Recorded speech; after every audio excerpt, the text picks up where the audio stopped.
Israel say that the reason they've attacked the Gaza Strip is to eliminate the rockets which are being fired by Hamas into Israel.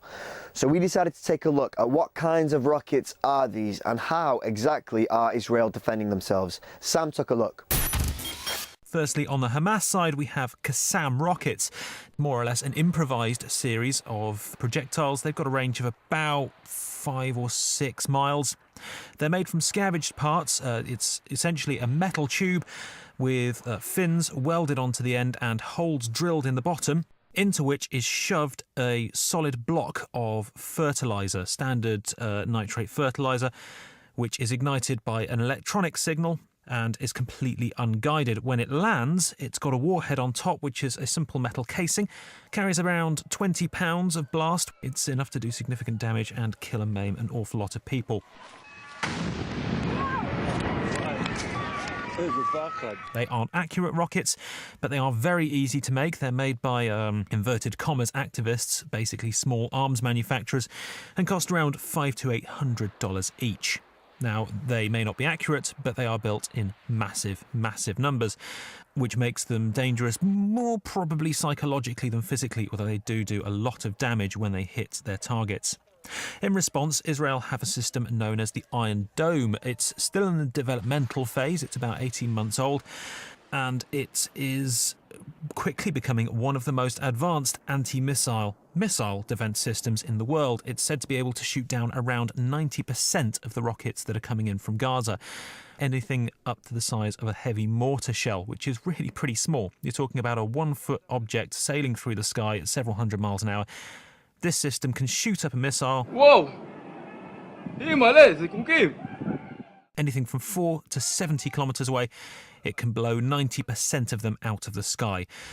Now, it's very accurate, but it's much more expensive. It's $50 million per battery and around $40,000 per missile. What this means is that a group like Hamas or Hezbollah can simply launch a huge barrage of rockets.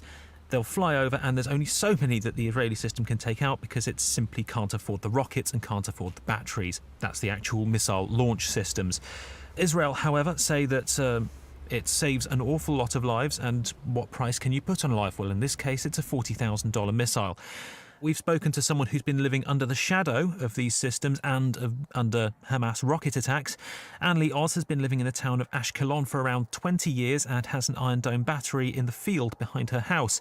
She shot this incredible footage which shows the missile going up, and you can just see the flash there. It takes out its targets. And in fact, as we spoke to her, the missile defence system was going off in the background. So this is really news as it's happening. Oh, there goes the sirens now. This is not a joke. Can you hear that? On a daily basis, even before this, there's always rockets coming into southern Israel before even this. I mean, the people here, I can say absolutely, are really very proud of it. When it goes up, all right, so it's scary, but the people are proud of it. When they hear it go up and these explosions, it gives them, I suppose, a sense of confidence. So what we've got on the Hamas side is small, inaccurate, mass-produced rockets. They're very easy to shoot down. They're not very accurate. But what they are is hugely psychologically damaging because no one, not even Hamas, knows where they're going to hit. On the Israeli side, what we've got now is this so-called Iron Dome system, which is knocking these things out of the sky as they come in, hopefully leaving those on the ground to enjoy some kind of sense of normality with their life.